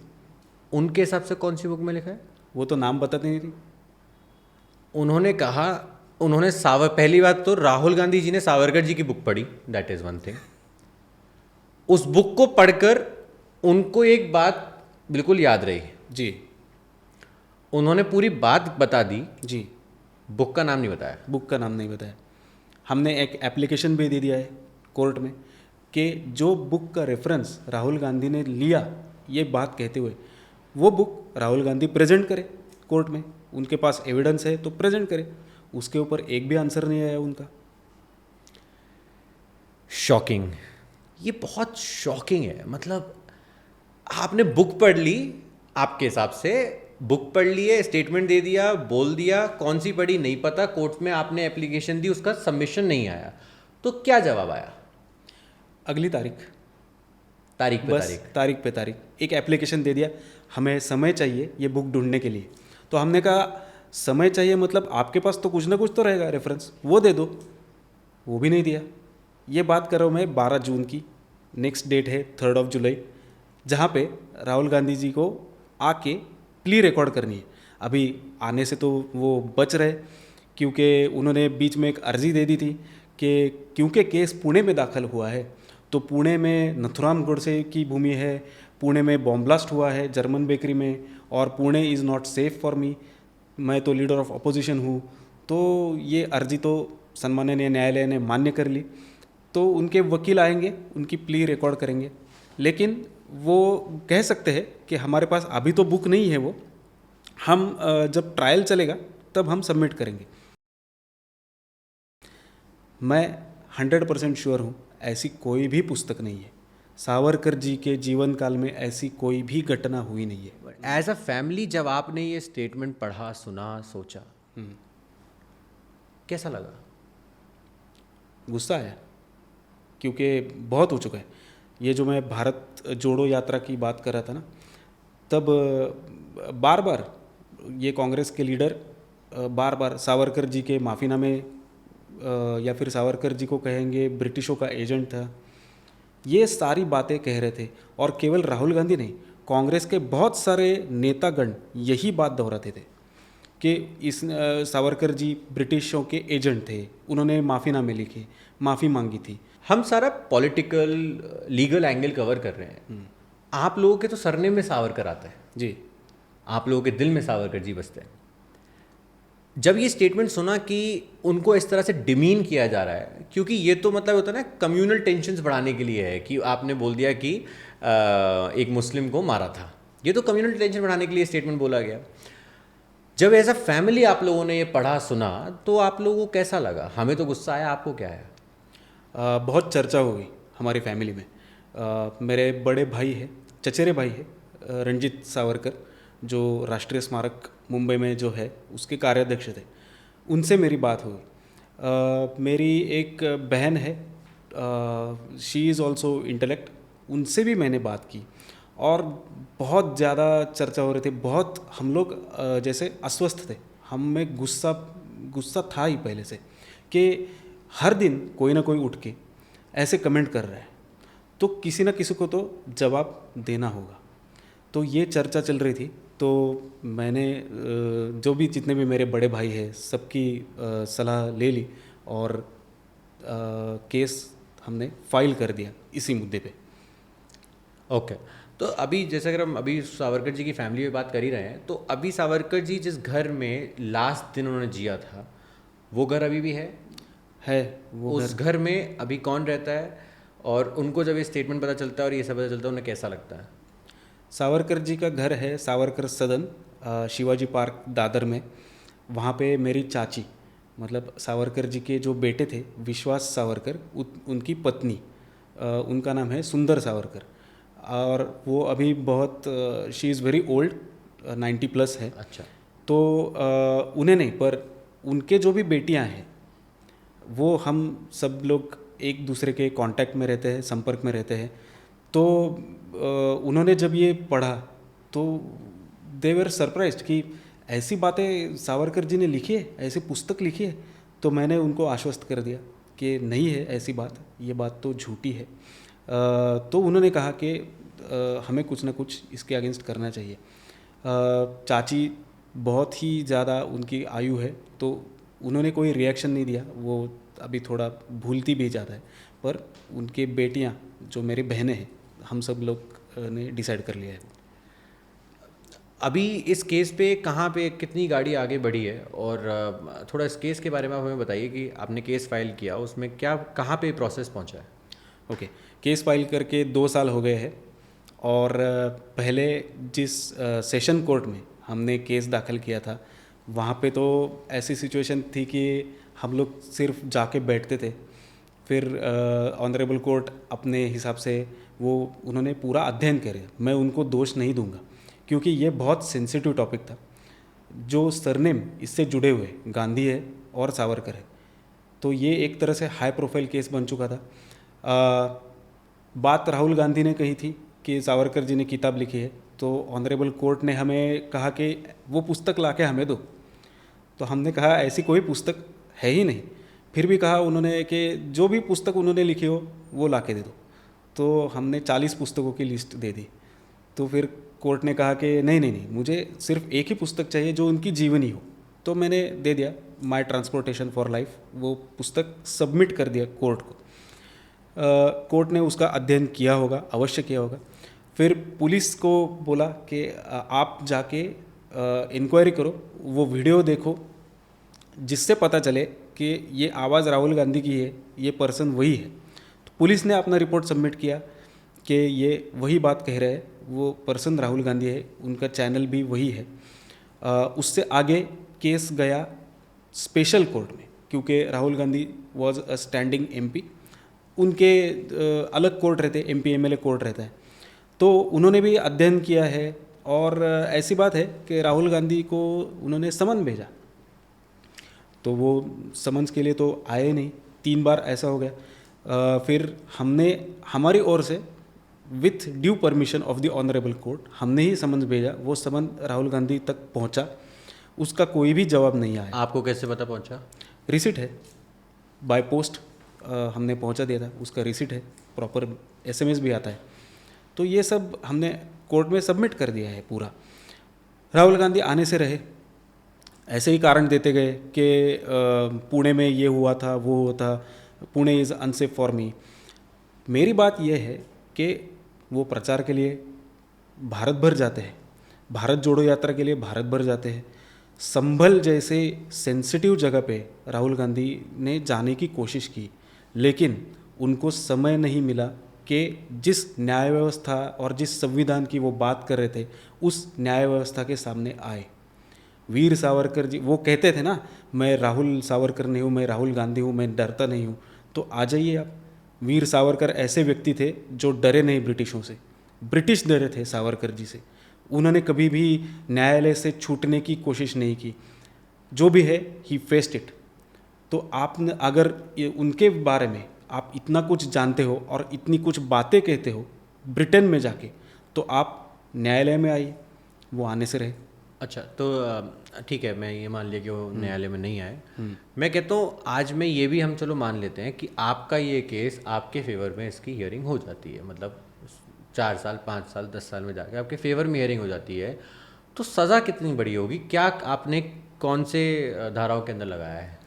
ये लगा है CRPC, क्रिमिनल सूट है, अंडर सेक्शन 499 एंड 500। तब IPC था, इसीलिए अब तब BHSS नहीं था। तो उसके तहत राहुल गांधी को 2 साल की सज़ा हो सकती है, और फिर शायद उनको जो भी मेंबर ऑफ पार्लियामेंट जो है वो सरेंडर करनी पड़ेगी। वो तो नियरली नेक्स्ट टू इम्पॉसिबल लगता है मुझे, because he is leader of the opposition. But ठीक है, चलो ये भी मान लिया हो जाता है। और अगर बोला जाता है कि माफ़ी, चलो ये हम सज़ा नहीं देंगे, ठीक है, क्योंकि आपके पास भी कुछ राइट्स रहते होंगे इन चीज़ों से रिलेटेड। एक ऑप्शन रहता है मीडिएशन का। मीडिएशन का? हाँ, आपका क्या मीडिएशन प्रोसेस रहेगा? अगर उनके वकील हमें अप्रोच करते हैं मीडिएशन के लिए, तो हम कहेंगे हम जो भी माफ़ीनामा लिख के देंगे उसके ऊपर उन्हें हस्ताक्षर करने होंगे। सावरकर जी के विषय में जो भी अन्य केसेस है, हम उसका जो पूरा ड्राफ्ट है वो लिख के देंगे और आपको माफ़ी मांगनी होगी। सभी केसेस में आपको माफ़ी मांगनी होगी। ब्रिटिशों के एजेंट थे करके एक केस उन्होंने उनके ऊपर एक केस चालू है, और दूसरा भी एक केस चालू है जो लखनऊ हाई कोर्ट में है। तीसरा एक केस चालू है जो मेरे रंजीत सावरकर जो भाई है, चचेरे भाई, उन्होंने ही दाखिल किया है। कांग्रेस के एक ट्विटर हैंडल से उन्होंने ट्वीट किया था, तब राहुल गांधी कांग्रेस के अध्यक्ष थे। ये तीनों केसेस में और मेरे चौथे केस में उनको सभी जनता की, सभी भारतीयों की, सभी सावरकर प्रेमियों की माफ़ी मांगनी होगी। सावरकर प्रेमी आप कहें चाहे देश प्रेमी कहें, क्योंकि जितना भी सावरकर जी के बारे में मैंने पढ़ा उसमें एक चीज़ तो क्लियर थी, उन्होंने रिश्ता BR अम्बेडकर जी से भी अच्छा बनाया, बाबा अम्बेडकर से, उन्होंने नेताजी सुभाष चंद्र बोस से भी अच्छा बनाया, उन्होंने गांधी जी से भी अच्छा बनाने की कोशिश करी। क्योंकि ये कुछ दशहरे का फंक्शन के बारे में मेरे को पढ़ने में आया था कि जैसे एक दशहरे का फंक्शन जैसे ये लोग भारत भवन में करते थे लंदन में, तो एक बार उन्होंने चीफ गेस्ट के फॉर्म में गांधी जी को भी बुलाया था। मतलब राहुल गांधी जी के संग गांधी आता है, भले ही सेम फैमिली ना हो, बट टाइटल तो वही है, ब्रांड नेम तो वही है। तो बात ये है कि गांधी जी और सावरकर जी का क्या रिश्ता था, और ये जो दशहरे वाली इन्फॉर्मेशन थी कि दोनों की एक बहस हुई थी, इनवाइट किया गया था, फिर आगे बहस हुई थी, उस पर क्या हुआ था उस दिन? सावरकर जी और गांधी जी की भेंट 2 बार हुई है। पहली भेंट लंदन में हुई थी, जो हम बात करें कि इंडिया हाउस में दशहरे के समय विजयादशमी के उत्सव पे गांधी जी को न्योता दिया था सावरकर जी ने कि आप आइए और अध्यक्षीय भाषण कीजिए। तो गांधी जी उठ के खड़े हुए, और ठीक है, गांधी जी अहिंसा के पक्ष में थे, तो उन्होंने वैसा भाषण दे दिया कि अगर हमें राम राज्य लाना है तो त्याग करना होगा, हमारा जो चरित्र है वो अच्छा रखना होगा, अच्छा बर्ताव करना होगा, सत्य कहना होगा। ऐसे बोल के वो बैठ गए।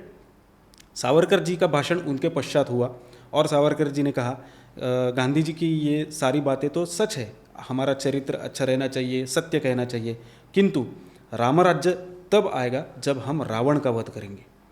रावण के वध के बिना रामराज्य आना असंभव है। जो दुर्जन है उनका नाश करना ही चाहिए। ये डिफरेंस ऑफ ओपिनियन थे, ठीक है, मतांतर थे। मैं एक चीज़ तो कहूँगा कि जो गांधी जी का कंट्रीब्यूशन था वो भी सर्टेन एक्सटेंट तक था। आप मानते हो इस बात को? बिल्कुल मानते हैं, उसमें डिनाई करने की बात ही नहीं है ना? तो सावरकर जी का ये पर्सपेक्टिव था कि वायलेंस और नॉन वायलेंस साथ में चलना चाहिए, और गांधी जी का ये पर्सपेक्टिव था कि खाली नॉन वायलेंस से जीतना चाहिए। जी जी। और सावरकर जी का कहना था साधना नाम अनेकता, साध्य हमारा वही है, भारत की स्वतंत्रता। साधन चाहे जो भी हो, आप अहिंसा से काम करो कोई बात नहीं, आप आर्म्ड रेवोल्यूशन करो कोई बात नहीं, लेकिन एक दूसरे में संगनमत करके करना है, ना कि एक दूसरे को नीचा दिखा के। हाँ, तो क्यों आपको ऐसा लगता है कि गांधी जी ने कुछ नीचे दिखाने की कोशिश करी थी? गांधी जी ने नहीं, लेकिन कांग्रेस पार्टी ने तो बहुत सावरकर जी का घोर अपमान किया था। जो कम्युनिस्ट लोग हैं उन्होंने जो भी आर्म्ड रेवोल्यूशनरी थे उनको हिंसाचारी कहा था। तो सावरकर जी का कहना था हमें हिंसाचारी मत कहो, हमारी हिंसा सापेक्ष है। जिन्होंने हमारे ऊपर दमन नीति की उनको तो हम मार गिराएंगे, लेकिन सारे ब्रिटेन से हमारी दुश्मनी नहीं है, सारा ब्रिटेन तो हमारा शत्रु नहीं है। आप मतलब मेरे को भी ये लगता है कि देखिए, मेरे हिसाब से अगर आप मुझसे पूछेंगे तो मैं तो एक ही चीज़ कहूँगा, भारत के हर फ्रीडम फाइटर का कंट्रीब्यूशन था जीत में, बट सबसे बड़ा कंट्रीब्यूशन किसी इंसान का था तो आज तक उनके बारे में, वो कब उनकी डेथ हुई, कहाँ पे हुई, ये भी नहीं पता है, नेताजी सुभाष चंद्र बोस। राइट। मैं हमेशा एक चीज़ मानता हूँ कि जो कंट्रीब्यूशन उनका था, क्योंकि भारत को फ्रीडम उस दिन मिली, उस टाइम डिसाइड करा ब्रिटिशर्स ने जाने का, जब भारत, उनकी जो आर्मी थी, मतलब हम इंडियन आर्मी बोलेंगे बट जो ब्रिटिशर की आर्मी थी, उस आर्मी में जो भारतीय थे उन्होंने अपने हथियार डाल दिए, और वो तभी डाले क्योंकि उन तीन जो नेताजी सुभाष चंद्र बोस जी की आर्मी थी, इंडियन आर्मी, उसके जो 3 लोग थे जी, आप जानते हो इस चीज़ के बारे में, जी। ठीक है, क्योंकि एग्जैक्ट नाम नहीं पता है मुझे, क्योंकि हिस्ट्री पढ़ते हैं बट नाम याद नहीं रहते। और मैं हमेशा एक चीज़ कहता हूँ इसके साथ भी कि टॉपर 1% लोग होते हैं जिनको नाम याद रहते हैं। हमें नाम से ज़्यादा कॉन्सेप्ट याद होना चाहिए कि जब वो 3 लोगों को फांसी दी जा रही थी, यही कॉन्सेप्ट था। तो ट्रायल था, वो ट्रायल था, ठीक है, कि मतलब फांसी के लिए था ना, कि उनको फांसी देनी चाहिए, ठीक है। तो जो ट्रायल हो रहा था उस टाइम पे उन लोगों ने अपनी वेपन्स छोड़ दिए थे। नेताजी सुभाष चंद्र का रोल तो बहुत बड़ा है, लार्जर एंड लाइफ कैरेक्टर है वो, और सभी भारतीयों को अभिमान है। लेकिन आप जानते हैं कि नेताजी सुभाष चंद्र बोस के आदर्श कौन थे? वो थे वीर सावरकर। वीर सावरकर जी से वो मुंबई में, जिस जगह की मैंने बात की, सावरकर सदन, वहाँ पे मिलने गए थे। तो सावरकर जी ने उन्हें प्रेरित किया। सावरकर जी ने कहा कि पूरे देश में मुझे ऐसे गिने चुने लोग दिख रहे हैं जो सक्षम है बाहर जाके भारत की स्वतंत्रता का पक्ष रखे और मिलिट्री अटैक करे। तो पहले सुभाष बाबू तो हड़बड़ा गए कि ये कैसे पॉसिबल है। तो सावरकर जी ने उन्हें रास बिहारी बोस जी का एक पत्र दिखाया। रास बिहारी बोस हिंदू महासभा जापान के प्रेसिडेंट थे। उन्होंने अपने जापानी मित्रों के साथ मिलके वहाँ के 10,000 की फौज खड़ी की थी। तो सावरकर जी ने बताया आप यहाँ से तुरंत निकलिए, जो भी ब्रिटेन के शत्रु देश है, यानी जर्मनी हो गया, जापान हो गया, उनसे जाके मिलिए और मदद की गुहार लगाइए, वो लोग आपकी मदद करेंगे। उनका जो उपदेश है वो लेके अगले 6 महीने में आपको पता है कि सुभाष बाबू अंडरग्राउंड हो गए। वो पहले गए अफ़गानिस्तान, अफ़गानिस्तान से पहुँचे जर्मनी वो हिटलर से मिले। हिटलर ने डायरेक्टली उन्हें मदद करने से ना कहा, पर इतना सच है कि हिटलर ने उनकी मदद जापान पहुंचने तक की। सबमरीन में से उन्होंने 3 महीने का प्रवास करते हुए वो जापान पहुंचे, रास बिहारी बोस जी से मिले, और उनका जो सैन्य था, उनकी जो एक कप्तानी है, वो नेताजी सुभाष चंद्र बोस ने संभाली। फिर जो शुरू हुआ वो भारत के ऊपर आक्रमण शुरू हुआ जापानी और आईएनए का, इंडियन नेशनल आर्मी का। भारत के ऊपर नहीं, ब्रिटिशर्स के ऊपर। ब्रिटिशर्स के ऊपर। भारत तो कॉलोनी था उस समय। तो अंडमान निकोबार बेट दोनों जो है द्वीप समूह, वो आईएनए ने जीत लिए। और वहाँ पे जो आज़ाद हिंद सरकार का जो ध्वज है वो तिरंगा ध्वज लहराया। उस समय की बात है। सावरकर जी का जो पुस्तक है 1857 का स्वातंत्र्य संग्राम, उसका भाषांतर तमिल भाषा में करके अपने सैनिकों में नेताजी सुभाष चंद्र बोस ने बांट दिया था। तो ये जो ग्रंथ सावरकर जी ने 1906 में लिखा, वो एक तरह से भगवत गीता साबित हो गया है सभी आर्म्ड रेवोल्यूशनरीज को। आगे नेताजी सुभाष चंद्र बोस का भी पराभव हो गया, वो जीत ना सके। लेकिन सावरकर जी की इच्छा यही थी कि ब्रिटिशों के ऊपर दबाव किसका बनेगा, तो शस्त्र का बनेगा, शस्त्र बल का बनेगा, सैन्य बल का बनेगा। तो इसी वजह से सावरकर जी ने सुभाष बाबू को प्रेरित किया। ये सुभाष चंद्र बोस, नेताजी सुभाष चंद्र बोस जी की और वीर सावरकर जी की मीटिंग हुई, ये कहीं रिपोर्टेड है, रिकॉर्डेड है? सावरकर जी ने ही उसका जिक्र किया है। उनकी 1952 में एक स्पीच हुई थी, अध्यक्षता के तौर पे नेताजी सुभाष चंद्र बोस की उन्होंने तस्वीर कुर्सी पे लगाई थी, और उस भाषण में सावरकर जी ने इसी बात का सब जिक्र किया है। वो भाषण था पुणे के सारसबाग में, अभिनव भारत सांगता समारंभ। जो उनकी सोसाइटी थी अभिनव भारत सोसाइटी, वो अब उसकी कोई आवश्यकता नहीं रही। हम स्वतंत्र हो चुके हैं, और स्वतंत्र भारत में किसी को भी शस्त्र उठाने का अधिकार नहीं है नैतिक तौर से। ये भूमिका सावरकर जी ने स्पष्ट की, और फिर ये सारी बातें सावरकर जी ने ही कही और अपनी ऑर्गेनाइजेशन उसने बंद कर दी। अच्छा, हम गांधी जी पे थे जी। आपने गांधी जी की एक भेंट के बारे में बताया जो वीर सावरकर जी के साथ हुई। दूसरी भेंट कब हुई और उसमें क्या हुआ? दूसरी भेंट सावरकर जी और गांधी जी की हुई रत्नागिरी में, जहाँ पे सावरकर जी होम अरेस्ट में थे। कौन से साल की बात है? ये 1925 की है। तो गांधी जी मिलने के लिए आए, कस्तूरबा जी भी उनके साथ थी, और बहुत आदर सत्कार किया सावरकर दाम्पत्य ने, दोनों ने मिलके उनका। कस्तूरबा जी और वो माई सावरकर जो है वो अंदर बातें कर रहे थे, यहाँ पे गांधी जी और सावरकर जी बैठे थे। और प्रश्न ये निकला कि वही जो हिंदुत्व की बात है, जाति पाति से उठ के हिंदुत्व कैसे सक्षम किया जाए। तो गांधी जी कह रहे थे कि ये हरिजनों की बात है, जो आप जो कह रहे हैं वो बड़ी अच्छी है। आप जाति भेद का निवारण कर रहे हैं, ये बहुत अच्छा काम है, स्पृहणीय काम है। लेकिन हमें वर्णाश्रम व्यवस्था पे भी ध्यान देना चाहिए। मतलब जो चातुर्वर्ण थे, ब्राह्मण, क्षत्रिय, वैश्य और क्षूद्र, तो गांधी जी एक सनातनी हिंदू थे। वो उनकी मान्यता थी ये चार वर्ण अस्तित्व में होने चाहिए। सावरकर जी का कहना था कि हमें जातियाँ भी नहीं चाहिए और वर्ण भी नहीं चाहिए। तो बीच में ही टोकते हुए सावरकर जी ने कहा, आप उन्हें हरिजन मत कहिए, हरि के जन तो हम सभी हैं। वैसे लाइन तो काफ़ी इंस्पिरेशनल लगी मुझे आज के टाइम में भी, कि हरि के जन तो हम सब हैं जी। इसके अलावा क्या बात हुई गांधी जी और वीर सावरकर जी की? पॉलिटिकल चर्चा हुई, मुस्लिम लीग का जो भी राजनीति चल रही थी, और कांग्रेस की जो भी अपीजमेंट चल रही थी, उसके विषय में बहुत चर्चा हुई। मुस्लिम लीग का कहना था कि हमें इक्वल राइट्स चाहिए, चाहे हमारा पॉपुलेशन 20% हो, तो वो मांग रहे थे पहले 40% रिप्रेजेंटेशन इन द कॉन्स्टिट्यूएंसी। तो कांग्रेस उन्हें 33% देने के लिए तैयार हो गई थी। तो सावरकर जी ने कहा कि 20% के लिए आप 33% प्रतिनिधित्व क्यों दे रहे हो? बचे जो 80% है उनके ऊपर ये अन्याय है। अगर आप बात करोगे इक्वेलिटी की, तो 20% अगर वो समुदाय है तो उसको 20% आप रिप्रेजेंटेशन दे दो, तो 80% जो है उनको 80% मिलेगा। ये बात हो गई इक्वेलिटी की। पर आप जो 80% है उनका कोई भी अपराध नहीं है कि वो 80% है, फिर भी उनके ऊपर अन्याय है। तो वहाँ से गांधी जी डिसएग्री कर गए।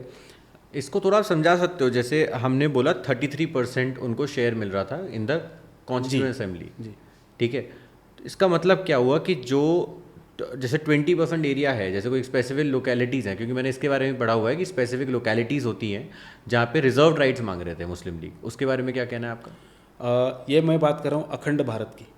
जब बंटवारा नहीं हुआ था तभी पॉपुलेशन 20% था और 33% रिप्रेजेंटेशन भी चाहिए था। सेपरेट इलेक्टोरेट्स कहते हैं उसे, विभक्त मतदार संघ। जहाँ पे केवल और केवल मुस्लिम लोक संख्या के आधार पे मुस्लिम रिप्रेजेंटेशन ही रहेगा। और इतना होते हुए भी आपको जो कॉमन इलेक्टोरल्स है उसमें भी आप मुस्लिम उम्मीदवार आप खड़ा कर सकते हो। तो ये बात हो गई कि आपका पॉपुलेशन कम है पर आपको रिप्रेजेंटेशन तो ज़्यादा मिल गई है, पर बचा जो 80% बहुसंख्य जिसे कहते हैं, जो हिंदू समाज है, उनको तो सेपरेट इलेक्टोरेट्स नहीं थे। और जो भी बचे थे कॉमन इलेक्टोरेट्स, उसमें भी आप जो अन्य अल्पसंख्य है उनको भी रिप्रेजेंटेशन दे रहे हो। तो एक तरफ ये जो झुकाव था इसको अपीजमेंट कहते हैं कि आज़ादी तो चाहिए, इसीलिए क्या चाहिए, हिंदू मुस्लिम यूनिटी चाहिए। हिंदू मुस्लिम यूनिटी के लिए क्या चाहिए, तो मुस्लिमों को खुश कर दिया जाए, क्योंकि आज़ादी पानी है। हिंदुओं ने तो कभी ऐसा मांगा ही नहीं था। स्वातंत्र्य प्राप्ति ये तो लक्ष्य था, अखंड भारत रहे ये तो लक्ष्य था। उसके लिए सैक्रिफाइस करना है, ना कुछ ज़्यादा मांगना है। ये हमारी सोच है, ये विचारधारा ऐसी है। लेकिन मुस्लिम लीग की तो नहीं थी। उन्हें तो पाकिस्तान ही चाहिए था। उन्हें भारत की स्वतंत्रता से कोई भी लगाव नहीं था, कोई भी लेना देना नहीं था। तो जब वीर सावरकर जी ने ये बात गांधी जी को बोली तो गांधी जी का क्या ओपिनियन था इस पर? वो डिसएग्री कर गए, चर्चा वहीं समाप्त हो गई। ऐसा कभी हुआ कि गांधी जी ने बोला वीर सावरकर जी को कि कांग्रेस ज्वाइन कर लो? वो आया था, एक दौर आया था 1937 में।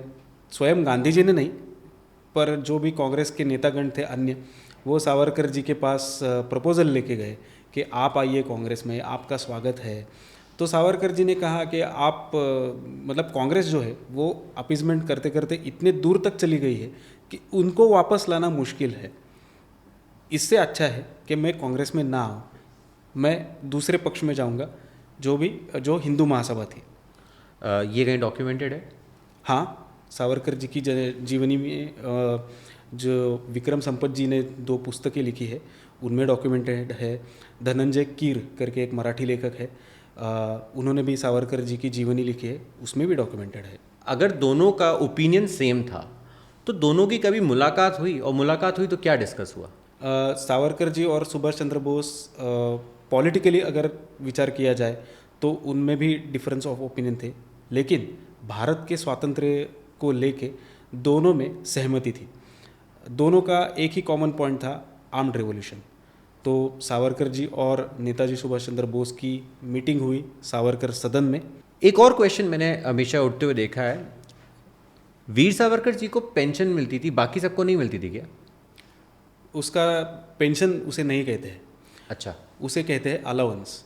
पर ये जो विरोधक है उनके ऊपर कोई मुद्दा नहीं है तो उसे पेंशन कहते हैं। Savarkar ji being a political prisoner, राजनीतिक बंदीवान थे, उनको हाउस अरेस्ट किया था।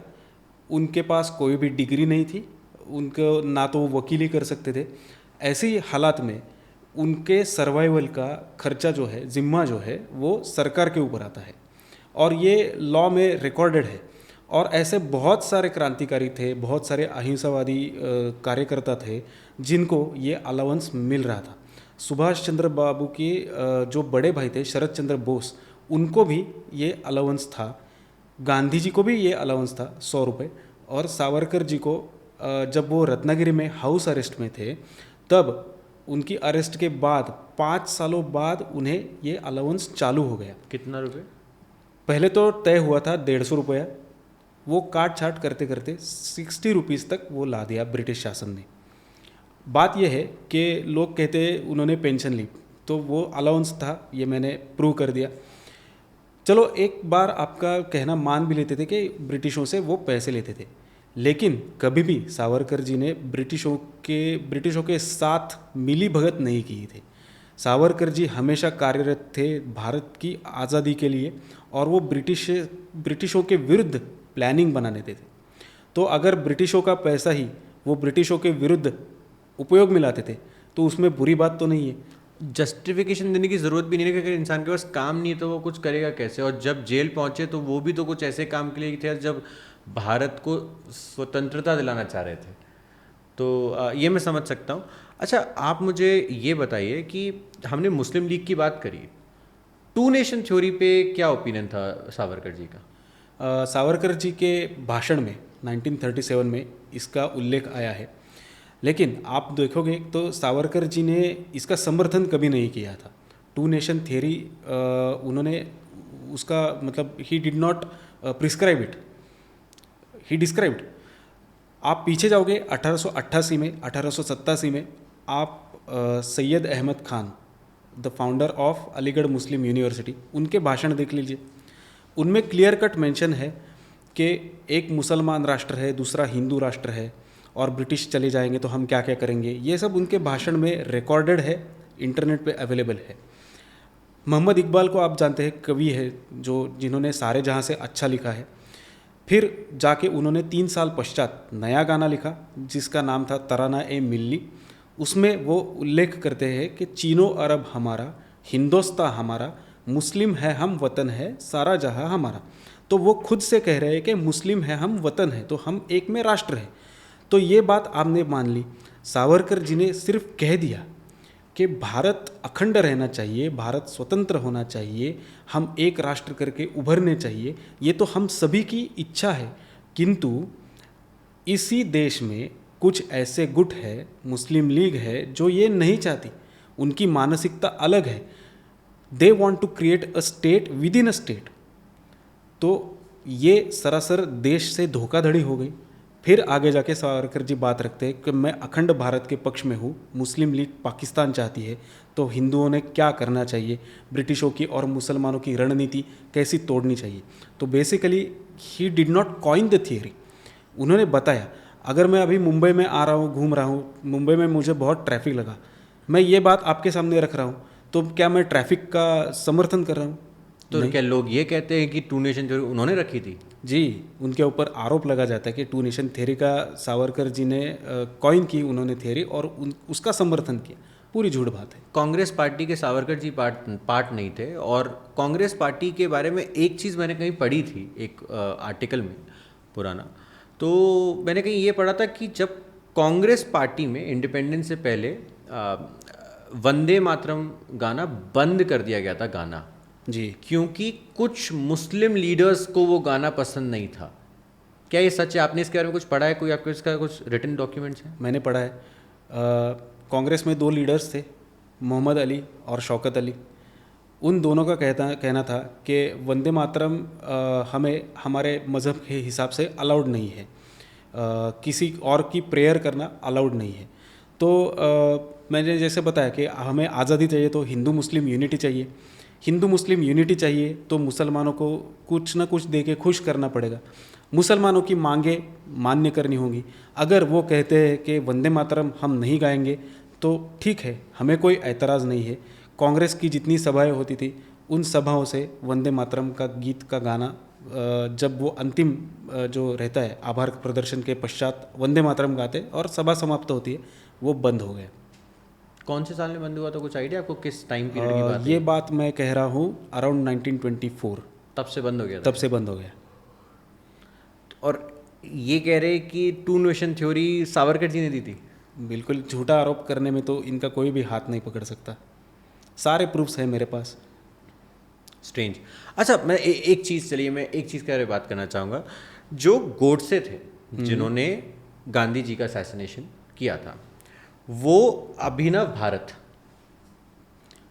हिंदू महासभा के, अच्छा जी, चलिए ये बात मैंने आपकी मान ली कि to nation theory Savarkar ji ने नहीं दी थी, बट जो गोडसे थे जिन्होंने गांधी जी का असैसिनेशन किया था, वो हिंदू महासभा का पार्ट थे, जिसके शायद से सावरकर जी प्रेसिडेंट थे। जी, सावरकर जी हिंदू महासभा के प्रेसिडेंट थे फ्रॉम 1937 टू 1943। ओके। और नथुराम गोडसे उनके संपर्क में जब वो रत्नागिरी में आए थे तभी से वो संपर्क में थे। नथुराम गोडसे हिंदू महासभा के कार्यकर्ता थे। उन्होंने गांधी जी की हत्या की, ये सच बात है, लेकिन उसमें सावरकर जी का कोई भी रोल नहीं था, कोई भी भूमिका नहीं थी। सावरकर जी का समर्थन ऐसी बातों को नहीं था। मोहम्मद अली जिन्ना पे अटैक हुआ था, उसका भी विरोध सावरकर जी ने किया था। जब वे लंदन में थे सावरकर जी, तब अभिनव भारत संगठन चला रहे थे। गोपाल कृष्ण गोखले, आपने उनका नाम सुना होगा शायद, वो गांधी जी के राजनीतिक गुरु थे। उन्होंने अभिनव भारत के विषय में कुछ बातें की थी, तो उससे चिढ़ आके अभिनव भारत के लोग उन्हें मारना चाहते थे। सावरकर जी ने उन्हें रोक दिया था। तो सावरकर जी अपने लोगों की हत्या कभी भी नहीं करना चाहते थे। ये सारी बात मैं समझ गया, बट जब गांधी जी का असैसिनेशन हुआ उस टाइम पर गोडसे हिंदू महासभा का पार्ट थे? नहीं, नथुराम गोडसे ने हिंदू महासभा 1946 में छोड़ दी थी। उसके बाद वो सावरकर जी से मिले भी नहीं थे। इतनी बात पहुंच गई थी कि नथुराम गोडसे ने सावरकर जी का विरोध किया 1947 में, जब सावरकर जी ने अपने घर में तिरंगा ध्वज और भगवा ध्वज दोनों लगा लिया आफ्टर इंडिपेंडेंस। तो नथुराम गोडसे ने उनका इस कृति का विरोध किया था। क्यों? नथुराम गोडसे चाहते थे कि हमारे देश का बंटवारा हुआ है, लेकिन हमें ध्वज चाहिए तो भगवा ध्वज चाहिए, तिरंगा लगा के आप अपमानित मत कीजिए, ऐसे उनकी विचारधारा थी।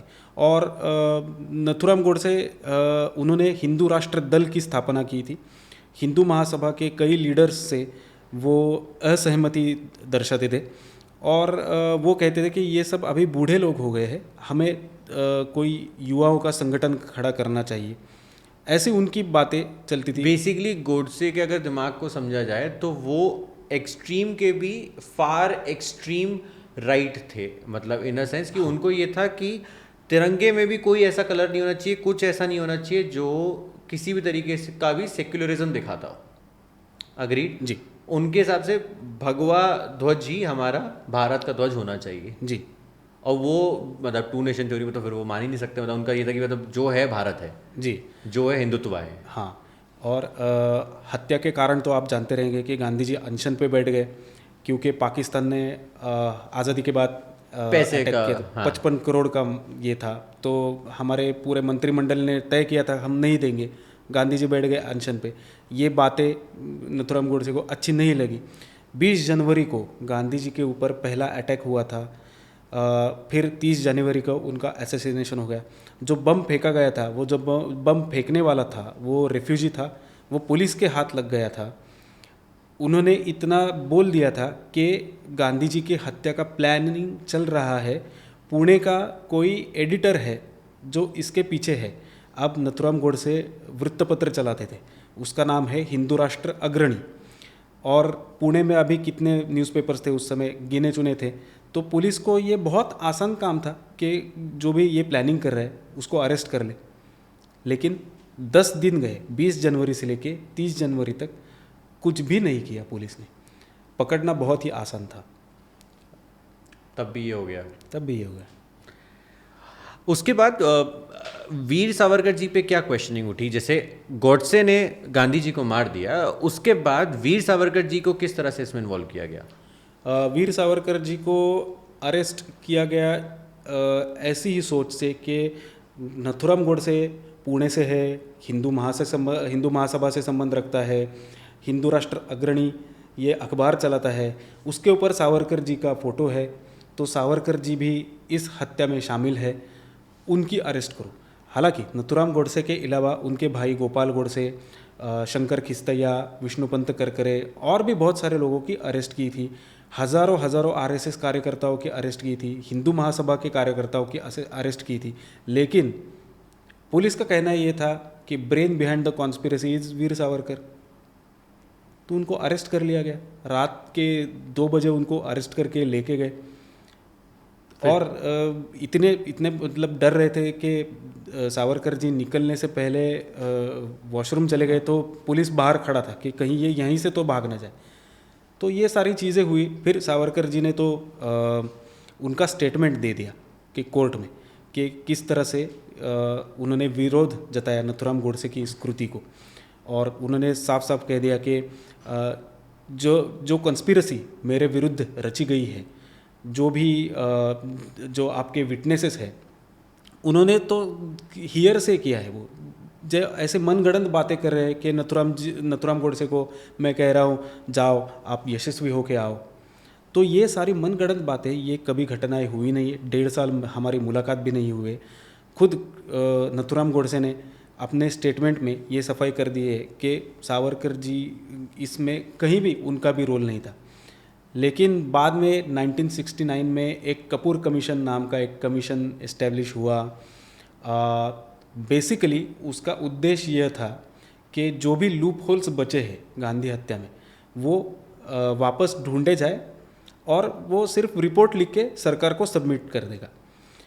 1966 में सावरकर जी का देहांत हो गया। 1969 में एक कमीशन गठित होता है, वो सावरकर जी के ऊपर कुछ ना कुछ एक ही लाइन में टिप्पणी कर देता है, वही टिप्पणी को कॉन्ट्राडिक्टरी नीचे स्टेटमेंट्स लिख देता है और उसके ऊपर से लोग किताबें छपवाते हैं, फिर से सावरकर जी को कटघरे में खड़ा कर देते हैं।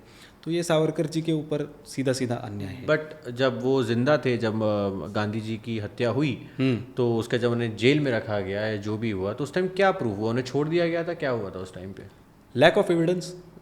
न्यायालय का वर्डिक्ट है कि सावरकर जी नथुराम गोडसे जिन्होंने एसेसिनेशन किया गांधी जी का, तो उसके दायरे में एक भी प्रूफ नहीं है।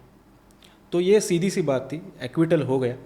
और जो भी न्यायालय अब स्टेटमेंट जो भी देता है या फिर जो भी ऑर्डर देता है, तो वो सारे प्रूफ चेक कर लेता है।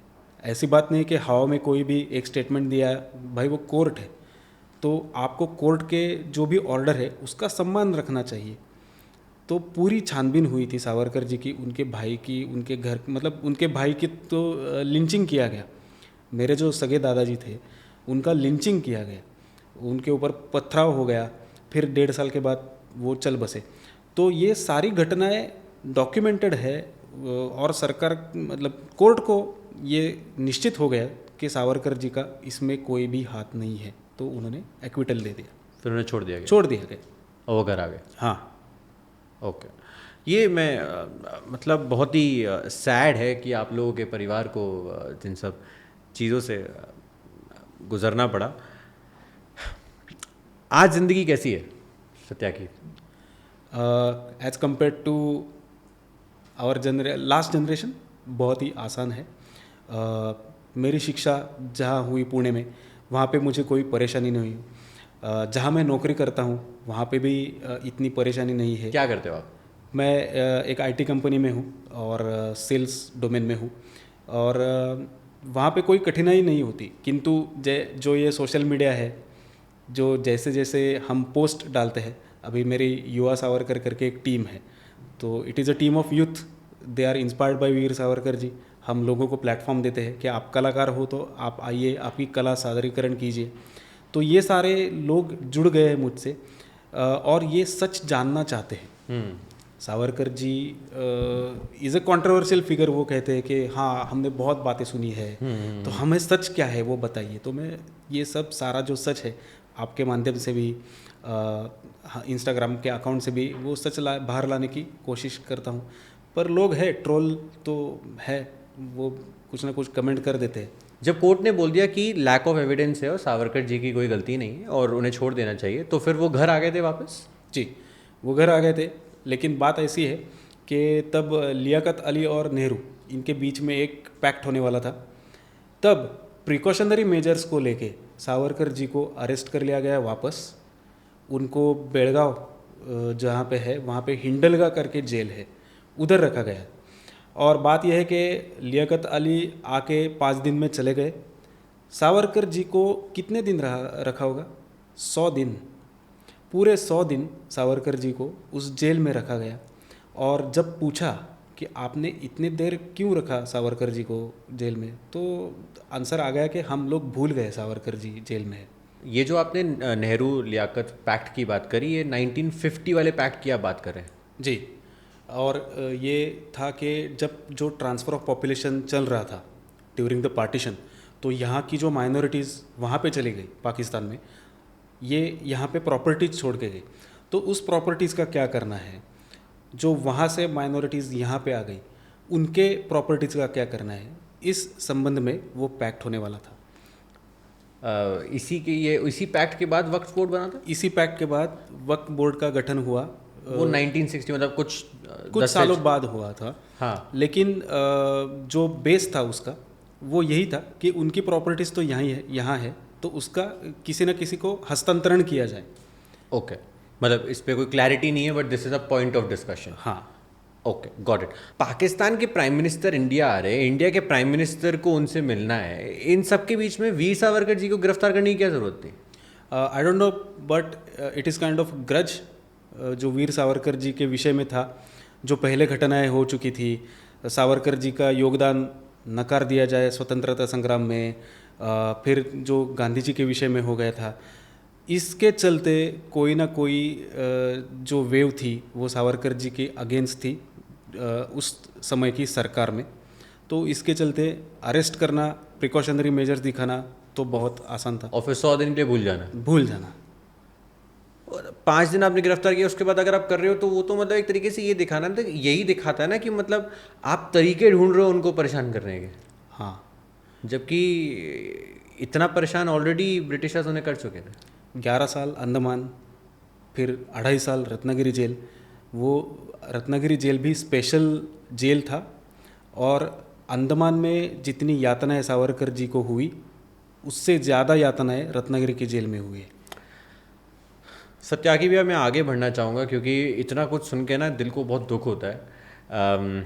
मैं थोड़ी आपकी कहानी, आपके परिवार की कहानी भी जानना चाहता हूँ, बट आप हमें ये बताइए, जब जब सावरकर जी जेल से बाहर आए, ये 100 दिन जेल में रहने के बाद, जब जेल से बाहर आए, घर आए, उन्होंने पॉलिटिक्स या ये सब जो था ना मोह माया, कब छोड़ी और कब डिसाइड किया कि अब रिटायर होंगे? वैसे देखा जाए तो सावरकर जी ने एक्टिव पॉलिटिक्स से 1944 में बंद कर दिया था। हिंदू महासभा के प्रेसिडेंट के तौर पे जब थे वो, उसका रेजिग्नेशन उन्होंने 1944 में ही दे दिया था। 1945 का जो इलेक्शन था उसमें प्रचार सभा उनका अंतिम, वो जब भाषण किए थे वो अंतिम है। उसके पश्चात सावरकर जी बहुत बीमार रह चुके थे, क्योंकि इतने साल का परिश्रम, यातनाएं सहने के बाद शरीर उनका थक चुका था। मानसिक दृष्टि से वो थोड़े कमज़ोर हो गए थे, उनको हार्ट अटैक भी आके गया, और इसके चलते सावरकर जी ने वहीं से अपना जो निवृत्ति जिसे कहते हैं वो सब छोड़ दिया था। ऐसी बात नहीं कि पूरी तरह से वो बात ही नहीं करते थे किसी विषय में, बार बार सलाहें देना, कॉन्स्टिट्यूशन कमेटी को तार लिख के या पत्र लिख के कोई सुझाव देना, ये काम चल रहा था। कभी कभी भाषण भी देते थे, लेकिन आयु उनकी बहुत हो चुकी थी, इसलिए रिटायरमेंट हम उन्हें कह सकते हैं, वो रिटायर हो चुके थे। और अपने अंतिम दिनों में कैसे थे उनके अंतिम दिन? उन्होंने प्रायोपवेशन का आरंभ कर लिया था। मतलब प्रायः उपवेशन, हमने तो अनशन की बात सुनी है, लेकिन धीरे धीरे खाना छोड़ना, फिर पानी पीना छोड़ना, फिर दवाइयाँ छोड़ना। तो सावरकर जी ने एक लेख लिखा था कि आत्महत्या या आत्मार्पण। तो उस लेख में वो कहते हैं कि जो भी बड़े बड़े विभूति थे, संत थे, उन्होंने आत्महत्या नहीं की, आत्मार्पण कर दिया कि मेरा जीवन अब सफल हो गया है, मुझे करने जैसा कोई भी बचा नहीं है, तो अब इस शरीर का कुछ भी उपयोग नहीं है इस धरती पे, एक तरह से बोझ बन गया। ऐसे लिख के उन्होंने प्रायोपवेशन का आरंभ किया। 3 फरवरी को उन्होंने खाना छोड़ दिया, फिर वो पानी पीना भी छोड़ दिया, बाद में दवाइयाँ लेने से मना कर दिया, और 26 फरवरी को उन्होंने अपने प्राण त्याग दिए। 1966। जब वीर सावरकर जी ने डिसाइड किया कि अब मैं खाना नहीं खाऊंगा, पानी नहीं पीऊंगा, एंड उस टाइम पे उनके बच्चों का क्या हाल था? मतलब जैसे आपने बताया कि उनकी डॉटर इन लॉ अभी भी हैं, तो उनके बेटे का और उनकी डॉटर इन लॉ का क्या ओपिनियन था? आप लोगों को तो पता होगा। उनकी एक ना चल पाई, क्योंकि सावरकर जी ने अगर एक बात तय कर ली, मन में ठान ली, तो वो किसी की भी नहीं सुनते थे। बहुत सारे लोगों से मुलाकात की, उनके डॉक्टर ने भी उनको सलाह दी कि ये आप बंद कीजिए, लेकिन सावरकर जी निगरे ही थे। तो एक तरह से ऐसे मान लो कि उनके जो बेटे हैं विश्वास सावरकर जी, उन्होंने भी मान लिया था कि अब कहने जैसा उनके लिए कुछ है नहीं, सावरकर जी तो मानने वाले नहीं है, तो उन्होंने जो भी परिस्थिति है उसका स्वीकार उन्होंने भी किया था। सत्याकी भैया, मेरे को आप ये बताओ, जब आपके साथ ऐसा कभी हुआ है कि किसी से आप मिले हो जो नहीं जानता कि आप किस परिवार को बिलोंग करते हो, और जब आपने अपना नाम बताया सत्याकी सावरकर, तो किसी ने ऐसे बोला, अरे सावरकर, वही वीर सावरकर वाला सावरकर। तो फिर आपने बोला हो कि वही वीर सावरकर वाला सावरकर नहीं, उसी फैमिली का सावरकर। बहुत बार होता है और मुझे आनंद होता है कि लोग सावरकर नाम सुन के हाँ चौंक जाते हैं कि अरे उनके भी कोई वंशज है। जब ये जानते हैं तब उन्हें बहुत अच्छा लगता है।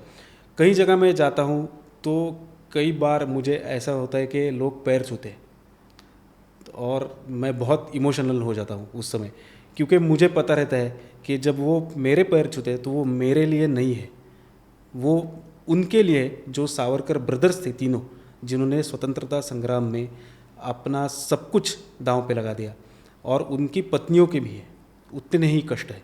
तो एक तरह से आनंद भी होता है और काफ़ी इमोशनल सीन रहता है मेरे लिए, बट बहुत बार ऐसा होता है। तो जब इतना सम्मान अब आपको लोग देते हैं और अब आपको जानते हैं कि आखिरी कुछ सालों में, जैसे जब से सावरकर जी का नाम, जैसे बीजेपी आया, बीजेपी इज़ प्रो हिंदुत्व, ठीक है, इट्स राइट विंग एंड हम सब जानते हैं बीजेपी इज़ प्रो हिंदुत्व, ठीक है, तब से ज़्यादा होने लगा है ये इज्जत वाली चीज़ें, ऐसी चीज़ें। सावरकर जी का स्टैचू खड़ा हो गया अंडमान में, जो उनकी कर्मभूमि है। सावरकर जी के नाम से जहाँ वो पोर्ट ब्लेयर का हवाई अड्डा है, उसका नामकरण वीर सावरकर हवाई अड्डा ये बीजेपी के कार्यकाल में हुआ है।